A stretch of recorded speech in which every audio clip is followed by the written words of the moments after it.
Hello ನಮಸ್ಕಾರ. ನಾನು ನಿಮ್ಮ ಸ್ಪರ್ಶಾ ಗೌಡ.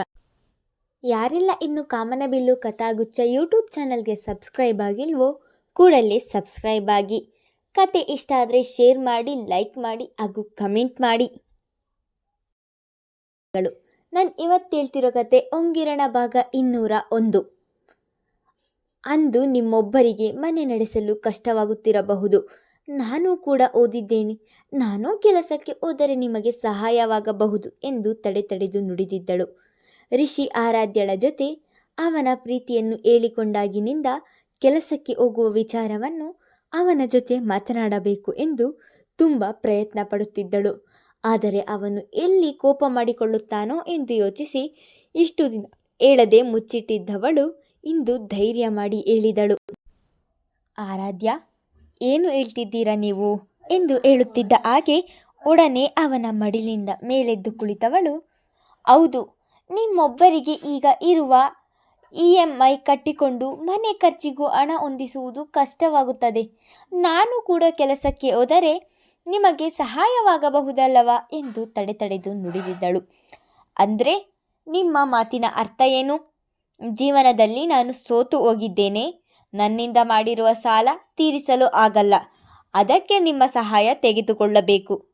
ನಿಮ್ಮಮ್ಮ ಕೆಲಸಕ್ಕೆ ಕಳುಹಿಸಿ ನಿಮ್ಮ ಸಂಬಳದಿಂದ ನನ್ನ ಸಾಲ ತೀರಿಸಬೇಕು ಎಂದು ಹೇಳುತ್ತಿದ್ದೀರಾ? ಅದಾಗಲೇ ಇದೊಂದು ಮಾತಿನಿಂದ ಹೆದರಿ ಹೋದಳು ಆರಾಧ್ಯ. ಅವನ ಎದುರು ನಿಂತು ಜೋರು ಮಾಡಲು ಬರುವುದಿಲ್ಲ ಹುಡುಗಿಗೆ. ಆದರೂ ಧೈರ್ಯ ತಂದುಕೊಂಡವಳು, ನನ್ನ ಮಾತನ್ನು ತಪ್ಪಾಗಿ ಅರ್ಥ ಮಾಡಿಕೊಳ್ಳುತ್ತಿದ್ದೀರಾ? ಎಷ್ಟೋ ಹೆಣ್ಣು ಮಕ್ಕಳು ಕೆಲಸ ಮಾಡಿ ತಮ್ಮ ಕಾಲ ಮೇಲೆ ತಾವು ನಿಂತು ಜೀವನ ಸಾಗಿಸುತ್ತಿಲ್ಲವಾ? ಅವರ ಜೀವನ ಮಾತ್ರ ಅಲ್ಲ, ಎಷ್ಟೋ ಹೆಣ್ಣು ಮಕ್ಕಳು ತಮ್ಮ ಸಂಸಾರವನ್ನು ನೀಗಿಸಿಕೊಂಡು ಹೋಗುತ್ತಿಲ್ಲವಾ? ನಮ್ಮ ದೇಶದಲ್ಲಷ್ಟೇ ಅಲ್ಲ, ವಿದೇಶಕ್ಕೆ ಹೋಗಿ ದುಡಿಯುವ ಹೆಣ್ಣು ಮಕ್ಕಳಿಲ್ಲವಾ? ಬೇರೆಯವರ ಬಗ್ಗೆ ಬಿಡಿ. ಇಷ್ಟು ವರ್ಷ ನನ್ನ ಮಮ್ಮಿ ಸ್ಕೂಲನ್ನು ನಡೆಸಿಕೊಂಡು ಬಂದಿಲ್ಲವಾ? ಅಷ್ಟೇ ಯಾಕೆ, ಶರದಿ ಕೂಡ ಈಗ ಸ್ಕೂಲಿಗೆ ಹೋಗಿ ಕೆಲಸ ಮಾಡುತ್ತಿಲ್ಲವಾ? ಅದು ನಿಮ್ಮ ಸ್ಕೂಲ್ ಎಂದು ನೀವು ಕೇಳಬಹುದು. ನಮ್ಮ ಸ್ಕೂಲ್ ಆದರೂ ಸಹ ಅದು ಕೆಲಸವೇ ತಾನೇ? ಆಗಿದ್ದಾಗ ನಾನು ಹೊರಗೆ ಹೋಗಿ ದುಡಿದರೆ ನಿಮಗೆ ಯಾಕೆ ಇಷ್ಟ ಆಗುವುದಿಲ್ಲ? ಈ ಬಾರಿ ಧ್ವನಿ ಏರಿಸಿ ಮಾತನಾಡಿದಳು. ಅವಳ ಈ ರೀತಿಯ ಮಾತು ಕೇಳಿ ಎದ್ದು ನಿಂತವನು, ಹೆಣ್ಣು ಮಕ್ಕಳು ಹೊರಗೆ ಹೋಗಿ ದುಡಿಯುವುದು ತಪ್ಪು ಎಂದು ನಾನು ಯಾವತ್ತೂ ಹೇಳುವುದಿಲ್ಲ. ನನ್ನ ಜೊತೆ ಕೂಡ ಹೆಣ್ಣು ಮಕ್ಕಳು ಕೆಲಸ ಮಾಡುತ್ತಾರೆ. ಎಲ್ಲ ಪರಿಸ್ಥಿತಿಯು ಒಂದೇ ಆಗಿರುವುದಿಲ್ಲ ಆರಾಧ್ಯ.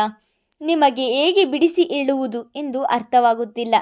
ರಾಜಕುಮಾರಿಯ ಹಾಗೆ ಬೆಳೆದ ನಿಮ್ಮನ್ನು ಕೆಲಸಕ್ಕೆ ಕಳುಹಿಸಿ ಅದರಿಂದ ಬಂದ ಹಣದಲ್ಲಿ ನಾನು ಜೀವನ ಮಾಡಬೇಕಾ ಎನ್ನುತ್ತಿದ್ದ ಹಾಗೆ, ನಮ್ಮ ಜೀವನ ಒಂದೇ ಸಮ ಇರುವುದಿಲ್ಲ ರಿಷಿ. ಹೌದು, ನೀವು ಹೇಳಿದ ಹಾಗೆ ನಾನು ರಾಜಕುಮಾರಿಯ ಹಾಗೆ ಬೆಳೆದೆ. ಹಾಗಂದ ಮಾತ್ರಕ್ಕೆ ನಾನು ಕೆಲಸಕ್ಕೆ ಹೋಗಬಾರದಾ? ಇದು ನಾನೇ ಬಯಸಿ ಆರಿಸಿಕೊಂಡಿರುವಂತಹ ಜೀವನ. ಕೆಲಸ ಮಾಡುವುದರಿಂದ ನನಗೆ ಖುಷಿ ಸಿಗುತ್ತದೆ ಎನ್ನುವುದಾದರೆ ಯಾಕೆ ಹೋಗಬಾರದು? ಆರಾಧ್ಯ, ನಾನು ಬಯಸುವುದು ನಿಮ್ಮ ಖುಷಿಯನ್ನೇ ಅಲ್ಲವಾ? ನೀವು ಶರದಿ ಕೆಲಸಕ್ಕೆ ಹೋಗುತ್ತಿದ್ದಾಳೆ ಎಂದು ಅವಳ ಉದಾಹರಣೆ ಕೊಡುತ್ತೀರ. ಅವಳು ಕೆಲಸ ಮಾಡುವುದರಿಂದ ನನಗೆ ಖುಷಿ ಇದೆ. ಅವಳು ಕೆಲಸಕ್ಕೆ ಹೋಗುವುದನ್ನು ನೋಡಿದವರು ಯಾರೂ ಅವಳನ್ನು ತಪ್ಪು ತಿಳಿಯುವುದಿಲ್ಲ. ಯಾಕೆಂದರೆ ನಿಮ್ಮ ತವರು ಮನೆಯವರು ಶ್ರೀಮಂತರು, ಅಲ್ಲಿ ಯಾವುದೇ ಹಣದ ಕೊರತೆ ಇಲ್ಲ. ಆದರೆ ನನ್ನ ಮನೆಯಲ್ಲಿ ಹಾಗಲ್ಲ. ನೀವು ಕೆಲಸಕ್ಕೆ ಹೋದರೆ ಶ್ರೀಮಂತರ ಮನೆಯಲ್ಲಿ ಬೆಳೆದ ಹೆಣ್ಣು ಈಗ ಬಡವನನ್ನು ಮದುವೆಯಾಗಿ ಅಲ್ಲಿ ಕಷ್ಟಪಡುತ್ತಿದ್ದಾಳೆ. ಅವಳಿಗೆ ಆ ಜೀವನ ಬೇಕಿತ್ತ ಎಂದು ಮಾತನಾಡುತ್ತಾರೆ. ಬೇರೆಯವರು ಬೇಡ ಆರಾಧ್ಯ. ಮೊದಲೇ ನಿಮ್ಮಣ್ಣನಿಗೆ ನನ್ನ ಮೇಲೆ ಅಸಮಾಧಾನ ಇದೆ. ಈಗ ನಿಮ್ಮನ್ನು ಕೆಲಸಕ್ಕೆ ಕಳುಹಿಸಿದರೆ ನನ್ನ ತಂಗಿಯನ್ನು ದುಡಿಯಲು ಕಳುಹಿಸಿ ಅವಳ ಸಂಬಳದಲ್ಲಿ ಜೀವನ ಮಾಡುತ್ತಿದ್ದಾನೆ ಎಂದು ನನ್ನನ್ನು ತಪ್ಪು ತಿಳಿಯುತ್ತಾರೆ ಎಂದವನು ಆರಾಧ್ಯ ಮೌನವಾಗಿ ನಿಂತಿರುವುದನ್ನು ನೋಡಿ, ಹೇಳುವಷ್ಟು ಹೇಳಿದ್ದೇನೆ, ಇದರ ಮೇಲೆ ನಿಮ್ಮಿಷ್ಟ ಎಂದು ಹೇಳಿ ಹೊರಗೆ ಹೋಗಿದ್ದನು. ಅವನು ತನ್ನನ್ನು ಕೆಲಸಕ್ಕೆ ಕಳುಹಿಸಲು ಒಪ್ಪುವುದಿಲ್ಲ ಎಂದು ಗೊತ್ತಿದ್ದೂ ಸಹ ಆಗಿದ್ದಾಗಲಿ ಎಂದು ಧೈರ್ಯ ವಹಿಸಿ ಕೇಳಿದವಳಿಗೆ ಅವನ ಉತ್ತರ ಈ ರೀತಿಯಾಗಿ ಬಂದಿತ್ತು. ತಾನು ಕೆಲಸಕ್ಕೆ ಹೋಗುವುದು ಬೇಡ ಎನ್ನಲು ರಿಷಿ ನೀಡಿದ ರೀಸನ್ಸ್ ನೆನೆದವಳಿಗೆ ಬಹಳವೇ ನೋವಾಗಿತ್ತು. ಹಾಗಾದರೆ ಶ್ರೀಮಂತರ ಮಕ್ಕಳು ಕೆಲಸಕ್ಕೆ ಹೋಗುವುದು ತಪ್ಪಾ ಎಂದು ಯೋಚಿಸತೊಡಗಿದಳು. ಎಷ್ಟು ಸುಲಭವಾಗಿ ಅಣ್ಣ ತಪ್ಪು ತಿಳಿಯುತ್ತಾನೆ ಎಂದು ಹೇಳುತ್ತಿದ್ದೀರಾ? ಅಣ್ಣನ ಬಳಿ ನಾನು ಮಾತನಾಡಿದ್ದರೆ ಅವನು ಸುಮ್ಮನಾಗುತ್ತಿದ್ದ. ಮೊದಲಿಗೆ ಅಣ್ಣನ ಮೇಲೆ ನಿಮಗೆ ನಂಬಿಕೆ ಇಲ್ಲ ಎಂದು ಹಾಸಿಗೆಯ ಮೇಲೆ ಕುಸಿದು ಕುಳಿತು ಅಳಲು ಶುರು ಮಾಡಿದಳು. ಮೊದಲ ಬಾರಿ ರಿಷಿಯ ಮೇಲೆ ಅಸಮಾಧಾನ ಮೂಡಿತು. ಇಂದು ಅನತಿ ಆಡಿದ ಮಾತುಗಳಿಂದ ಅವಳಿಗೆ ಬಹಳ ಬೇಸರವಾಗುತ್ತದೆ. ಅವಳನ್ನು ಸಮಾಧಾನ ಮಾಡಬೇಕು ಎಂದುಕೊಂಡರೂ ಅದಕ್ಕೆ ಅವಕಾಶ ಸಿಕ್ಕಿರಲಿಲ್ಲ. ರಾತ್ರಿ ಊಟ ಮಾಡಿ ಕೋಣೆಗೆ ಬಂದವನು ಶರದಿಗಾಗಿ ಕಾಯುತ್ತಲಿದ್ದನು. ಊಟ ಮುಗಿಸಿ ಕೋಣೆಗೆ ಬಂದವಳು ಒಂದು ರ್ಯಾಕ್ ಬಳಿ ನಿಂತು ನಾಳೆ ತನಗೆ ಬೇಕಾಗಿರುವ ಒಂದು ಪುಸ್ತಕವನ್ನು ಹುಡುಕಲು ನಿಂತಳು. ಅವಳು ನಿಂತಿರುವ ಬಳಿಗೆ ಬಂದವನು ಹಿಂದಿನಿಂದ ಅವಳನ್ನು ಬಳಸಿ ಅವಳ ಭುಜದ ಮೇಲೆ ತಲೆ ಇರಿಸುತ್ತಾ, ಶರದಿ, ಅನತಿ ಆಡಿದ ಮಾತಿಗೆ ಬೇಜಾರಾಯ್ತಾ ಎಂದನು. ಹಾಗೇನಿಲ್ಲದನು ಎಂದು ಚುಟುಕಾಗಿ ಉತ್ತರಿಸಿ ತನ್ನ ಕೆಲಸ ಮುಂದುವರಿಸಿದಳು. ಮನದಲ್ಲಿರುವ ಬೇಸರವನ್ನು ಅಷ್ಟು ಸುಲಭವಾಗಿ ತೋರಿಸಿಕೊಳ್ಳುವುದಿಲ್ಲ ಅವಳು. ನೀನು ಮೇಲ್ನೋಟಕ್ಕೆ ಬೇಜಾರಿಲ್ಲ ಎಂದು ಹೇಳಬಹುದು. ನಿನ್ನ ಧ್ವನಿಯಲ್ಲಿಯೇ ನೀನು ಬೇಜಾರಾಗಿದೆಯೇ ಎಂದು ತಿಳಿಯುತ್ತದೆ ಶರದಿ. ಅವಳಿನ್ನೂ ಚಿಕ್ಕವಳು. ಅವಳು ಆಡಿದ ಮಾತಿಗೆ ನಾನು ನಿನ್ನ ಕ್ಷಮೆ ಕೇಳುತ್ತೇನೆ. ಐ ಆಮ್ ರಿಯಲಿ ಸಾರಿ ಶರದಿ. ನನಗೆ ಯಾವುದೇ ಬೇಸರ ಇಲ್ಲದನು. ಅಂಥದ್ರಲ್ಲಿ ನೀನು ಯಾಕೆ ಸಾರಿ ಕೇಳ್ತೀಯಾ ಎಂದವಳು. ಅವಳು ಹುಡುಕುತ್ತಿದ್ದಂತಹ ಪುಸ್ತಕ ಸಿಕ್ಕ ತಕ್ಷಣ ಅದನ್ನು ತೆಗೆದುಕೊಂಡು ಧನುಷ್ನ ಹಿಡಿತದಿಂದ ಬಿಡಿಸಿದವಳು ಅಲ್ಲಿಯೇ ಟೇಬಲ್ ಮೇಲೆ ಇರಿಸಿದ ತನ್ನ ಬ್ಯಾಗಿನೊಳಗೆ ಪುಸ್ತಕವನ್ನು ಇಟ್ಟು ಮತ್ತೊಂದು ಮಾತನಾಡದೆ ಮೌನವಾಗಿ ಹೋಗಿ ಮಲಗಿಬಿಟ್ಟಳು. ಅವಳು ತನಗೆ ಬೇಸರವಾಗಿಲ್ಲ ಎಂದು ಹೇಳಿದರೂ ಕೂಡ ಅವಳ ಮೌನದಲ್ಲಿ ಅವಳ ಮನಸ್ಸಿಗೆ ಬಹಳ ನೋವಾಗಿದೆ ಎಂದು ತಿಳಿದವನು ತಾನೂ ಹೋಗಿ ಅವಳ ಪಕ್ಕ ಮಲಗಿ ಅವಳ ಮೇಲೆ ಬಾಗಿ ಅವಳ ಕೆನ್ನೆ ತುಟಿ ಸೋಕಿಸಿದನು.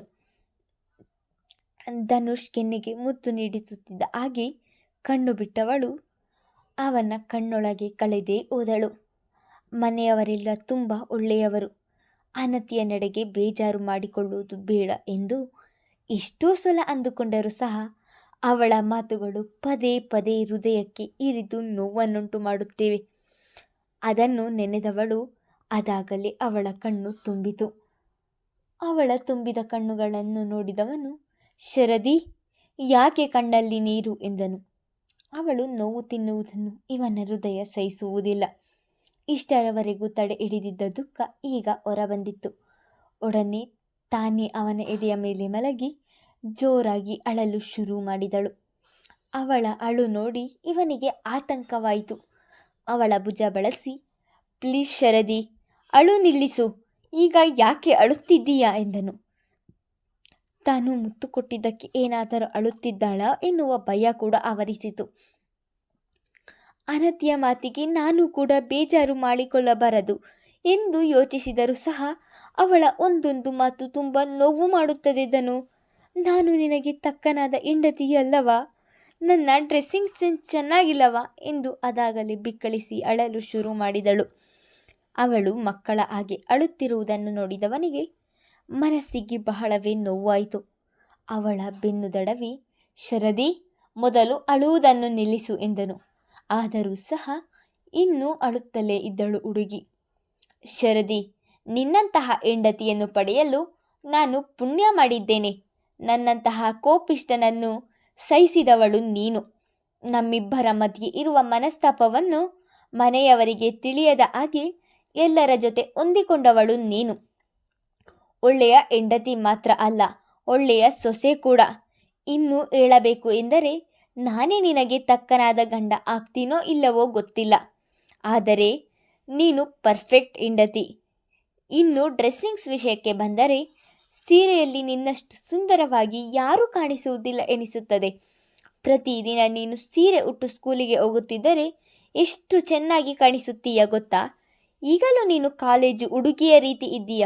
ಬಹುಶಃ ಅನತಿ ನೀನು ಅವತ್ತು ನಿಮ್ಮ ಮನೆಯಲ್ಲಿ ಚಿಕ್ಕ ಮಿಡಿ ಹಾಕಿದ್ದಲ್ಲ, ಅದನ್ನು ನೋಡಿದಿದ್ದರೆ ಅವಳು ಈ ರೀತಿ ಮಾತನಾಡುತ್ತಿರಲಿಲ್ಲವೇನೋ ಎಂದು ಕೊನೆಯಲ್ಲಿ ನಕ್ಕು ಬಿಟ್ಟನು. ಹೇಗಾದರೂ ಮಾಡಿ ಅವಳನ್ನು ನಗಿಸುವ ಪ್ರಯತ್ನ ಅವನದು. ಕೊನೆಯಲ್ಲಿ ಅವನಾಡಿದ ಮಾತಿಗೆ ನಿಜವಾಗಿಯೂ ಅವಳ ಮುಖದ ಮೇಲೆ ನಗು ಮೂಡಿತು. ಹೋಗುದನು ಎಂದು ನಾಚಿಕೆಯಲ್ಲಿ ಅವನ ಎದೆಯೊಳಗೆ ಹುದುಗಿದ ಬಳಿಗೆ ನಾಚಿಕೆ ಆವರಿಸಿ ಕೊನೆಗೂ ಅವಳನ್ನು ನಗಿಸುವಲ್ಲಿ ಸಫಲನಾಗಿದ್ದನು. ಮುಂದುವರೆಯುವುದು